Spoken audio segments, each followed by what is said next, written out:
Hey guys, it's Max. Welcome to a beautiful, beautiful fall day here in Austin, Texas. Late October fall day. Have a great video planned for you today. It's a follow-up of yesterday's video. Today's video is called, But What About the Erosion?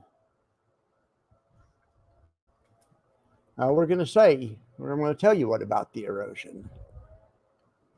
Okay, so to recap yesterday's video, erosion's the wrong word, really, but who cares, kind of. But at the same time, words do have a meaning. Erosion's something different and more serious that happens to other ETFs. These ETFs have NAV depletion, the high yield ones do.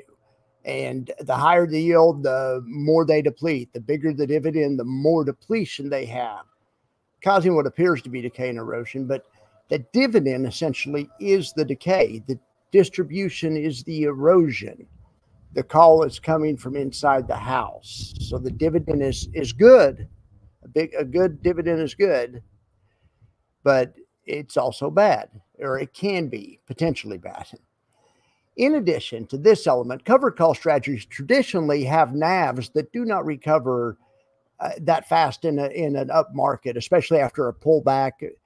And that's due to the fully capped upside. Now, if you stick with Defiance's target funds and YieldMax's funds, they've solved that problem, or they've addressed that problem. But so has Neos and Tap Alpha and Curve and other managers have as well. And they've addressed the problem in different ways with differing degrees. Don't forget, then there's a third thing that can happen. There's a lot of moving parts, like I said yesterday. The third thing is then the underlying in whatever you're invested in can drop. The high yield ETF has to sell calls on some kind of stock or index. That if that stock or index drops, there's not a lot you can do about it unless you buy a put contract. And some people do this, and that's not the worst idea, but there's not a lot you can do about the market just dropping. It happens to other ETFs also, right? Especially index ETFs. When the market drops, all index ETFs drop, right? Markets go down, markets go up. Some of these ETFs do go up faster with the market, and we talk about those a lot on my channel, and that's why we have the buffer report. So keep an eye out for that. And when I talk about these being a good investment, I just mean better than other investments, other yielding type investments, other ETFs out there. I don't mean it's the best. It's a better investment than Bitcoin or something. I don't know, or a better investment than whatever. But it is a good investment, I think, relative to lots of the other yielding offerings that are out there in the ETF universe. And I'm going to show you that here in a second. But don't forget to buy some of this, especially somebody who's already retired. You're going to probably have to sell another asset. So you also have to figure out if it's worth selling the other asset. There's an opportunity cost. Some people, if you're all in growth, you might have to sell some of your VU or VTI or SPY or Qs, whatever. If you're all in, if you're a 60-40, I would say sell some of your bonds or some REITs or some other fixed income, because these are more similar to fixed income than they are stocks, but they kind of have qualities of both. Okay, so here's some of the best practices. So we aren't going to over allocate. High yielders, all of them together should make up no more than 20% of your portfolio. Let's not over concentrate. So let's try to split that 20% 4 or 5 ways, if not more. There's a lot of good ones out there. But especially, this one's especially important. Let's allow for, recognize, and even budget for erosion, decay, and depletion, all of it. Okay, whatever you call it, we're gonna include all of it in there. We're gonna throw it all into the bucket. Erosion's kind of like cheat day in your diet. On Saturday nights, you let yourself eat pizza, but then you don't do it every night of the week. Or I guess there'd be consequences if you did. That's the way erosion is. Erosion can be a tool when used in moderation. I'm going to try to demonstrate that in this video also. I also believe truly there are no bad ETFs, just bad underlines, bad parents, so to speak. FEPI's fine, and so is SFOL. FEPI and SFOL, I was saying yesterday there's no such thing as a steady NAV, but I wasn't throwing shade at FEPI and SFOL. They're great funds. I was saying a steady NAV is a little bit of a misnomer. What there is, though, is there's more of a moderate dividend and an underlying that's on fire. And you're going to have triple QT, SPY T. So, and by moderate, we're talking 15 to 30% dividend, where it's a lot, but it's not just so much. The ETF has zero chance of ever catching up. Okay. The NAV has no chance of catching up with some of the ones that pay, 150%. It just puts too much of a tax on the future earnings. That's the idea. That's my idea anyway. But I wasn't throwing shade at FEPI and SFOL. They're good funds, and they probably exist right in that golden zone between 15 and 30%. And they also happen to be on good underlines. FEPI follows a bunch of good stocks. SFOL's a great idea. And there's tons of other funds in this kind of sweet spot. I'm going to put T-SPY in there. I'm going to put Round Hill in there, XDTE and QDTE and RDTE. And there's other ones in there too. Okay. So we can't go back a year and change our allocation, but we can go back a year and strategize. We can simulate to the penny what would have happened. We know the price a year ago. We know the price today. We know the amount of the dividend. So we know to the penny what would have happened. We know to the penny how much erosion, depletion, decay, whatever you want to call it, that we would have suffered. These are actual prices, so it's going to be exact. Of course, the year, we're never going to have a year exactly like last year. Next year's not going to be exactly like last year, but this does help for as far as strategy goes and testing different allocations. It's also good for stress testing different allocations. We're going to try to look at that as well. So the other thing that's really important, we need to look at all of this after the effect of taxes as well as erosion. The only thing I didn't figure was inflation. But I intend to make a longer way back machine at some point. But I think you guys are going to like this. So today, we're going to keep it simple. We're going to compare the good old 60-40. 60 in SPY and 40 in bond, BND, just stock bond. Okay? We're going to compare it with my suggestion, 60-20-20. So we aren't going to have 40 in bond. We're going to have 20 in BND, which is a surrogate for bond. Well, it's a bond ETF. We could have used AGG also, but anyway, we're going to go 60 SPY, 20 in BND, and then we're going to try 20 in some different high yield funds, and we're going to see what effect that would have had over the past year, right? Okay. I'm also going to announce my latest metric that I'm really excited about for covering these high yield ETFs, called the dead factor. The dead factor gives you the approximate percentage that your wife or domestic partner will murder you in the next 30 days based on how much of your accounts you've eroded away with these high yield funds. We can quantify that number now. It's no longer a mystery. I have now solved the mystery, but I can't solve the mystery of how to get this thing to disappear. Okay. In all seriousness, the dead factor does compute decay, erosion, depletion, the whole thing. Throws all in the bucket, and it affects the rate. It rates the effect of it on your portfolio. It's based on the 4% rule, and it also, in my opinion, is based on some sound underlying principles. We'll talk more about the dead factor. High yield wayback machine. And it may not look like much, and it isn't yet. Believe it or not, I've stayed up till the past 2 or 3 nights working on this. Okay. So the first portfolio, this column O right here shows our allocation. Allocation A. Well, first of all, this is $1 million.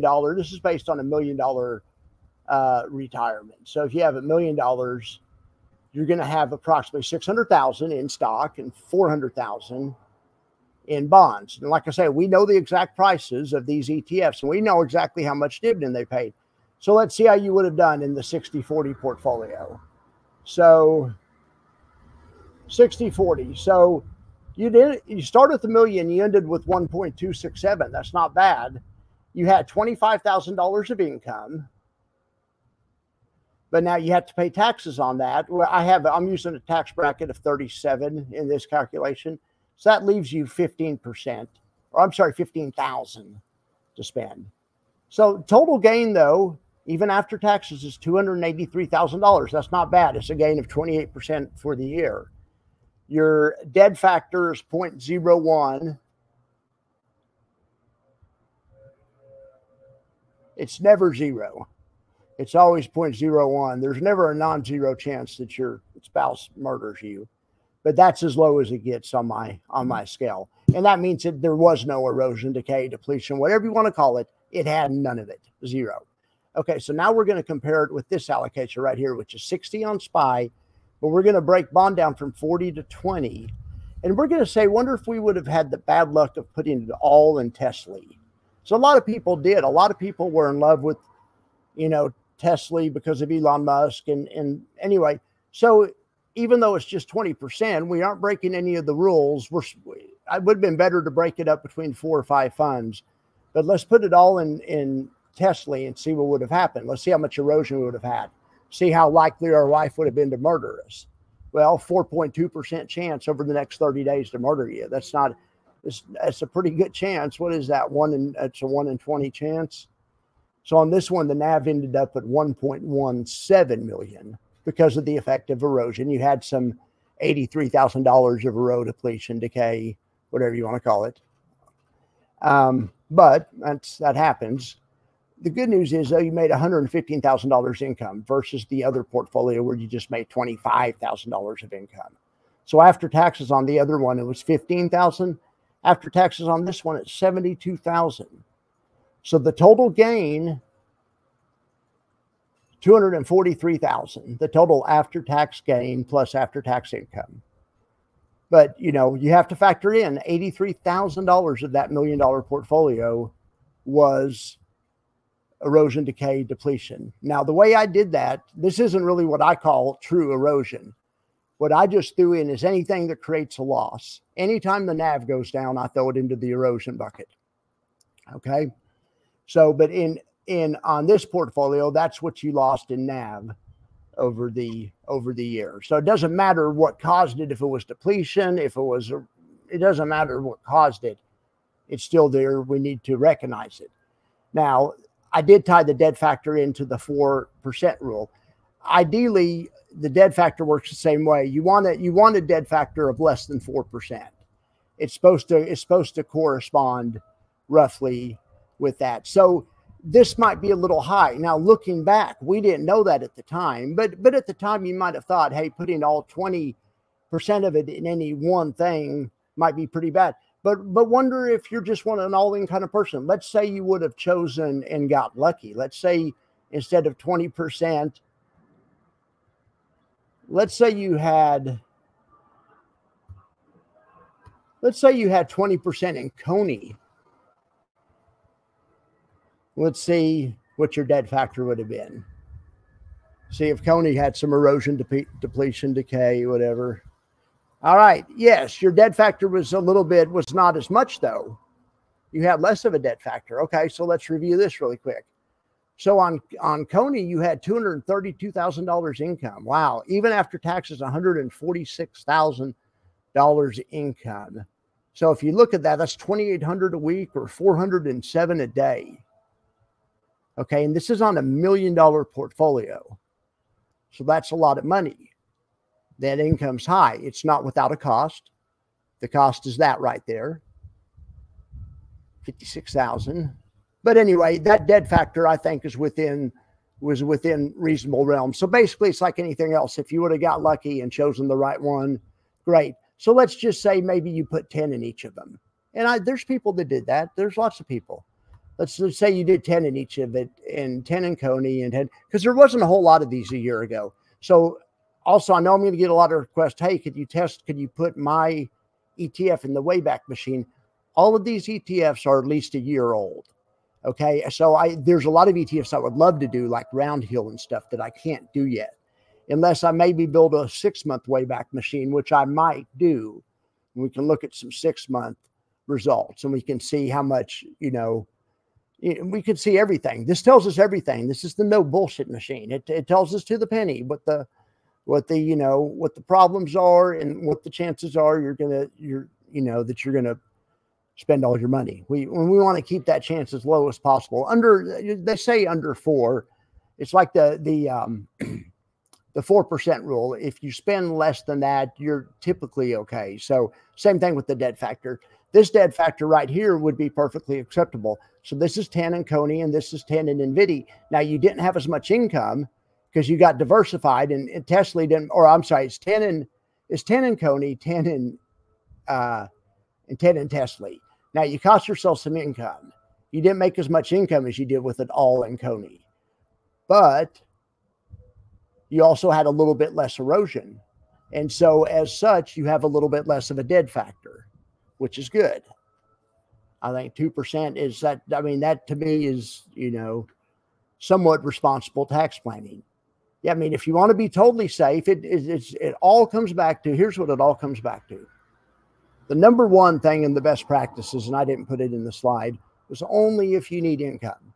If you didn't need income, you would be better off mathematically and every other way to stay 60-40. Or, I mean, let's say you needed income, but $1,300 a month was enough income. Okay, let's say that met your needs. Now, that doesn't for everybody. Let's say you needed more income. Does $8,000 a month meet your needs on $1 million retirement? I mean, I would say it comes closer than $1,300. $1,900 a week, $284 a day. Only about a 1 in 50 chance that your wife's going to get pissed. I don't know. I think it looks pretty good. I have all kinds of better ideas and different ideas for some more fun scenarios that we can back test. So stick around for more. But I think you guys could see the power of the 60-20-20. 60-40 is fine if you have $1 million, and if you can live on $1,300 a month, go for it. Absolutely. I mean, it's your best alternative. All right. But this stuff is serious. Get a fee-based financial planner. Maybe I've always heard that was a good idea, but that takes their financial incentive out of it. Get a second, third, fourth opinion. Opinions are cheap. Losing money sucks. Triple check everything you hear out there, folks. I can't wait. I have some super interesting things we're going to simulate with that Wayback simulator. I'm retiring the Defiance, the daily Defiance spreadsheets for now. I'm still going to make my estimate on USOY this month. I'm thinking maybe $1 to $20. I'll still cover Defiance and other ETFs extensively, but the focus of the channel is switching to strategy and allocation. Switching off of spreadsheets and onto strategy and allocations. My spreadsheets do fully work. They all got fixed this weekend. I figured it out last Friday. But I want to focus on strategy and allocation. I have a lot bigger and better goals in mind than the stuff we have been doing. The first year I was setting out to show people how and if they worked. People who hadn't sold options before didn't realize how profitable it was to write a call. Every once in a while it's profitable, let alone every single day, just repetitively like Defiance and Yieldmax do it. So I set off kind of to show how profitable that was. And, you know, but I think we've accomplished that goal. Remember, high yield ETFs are like dogs. There are no bad dogs, just bad dog owners. The same way there really aren't any bad high yield ETFs. I mean, there may be a few, but the ones I cover, I like them. There are a few bad ETF parents. By the parent, I mean the underlying. When the parent is down, the child, the high yield ETF can beat it. Sometimes it's down less, but you're still down, and there's really not a lot you can do about that. A lot of the strategy, or I'd say 95% of the strategy, is pretty much set in stone when they publish the prospectus. They just do what it says in the prospectus. They don't have as many choices as people think in a lot of these funds cases. That's not true in ULTY, and I also have a lot of new content coming out on ULTY, so stick around for that. We are going to start having a daily ULTY spreadsheet, but I'm sorry, the daily Defiance spreadsheet is going to go to spreadsheet heaven for now. But anyway, I appreciate everyone's support, and I hope everyone likes the new format just as much. All right, guys, I appreciate each and every one of you guys. I hope you like this. Have a good day.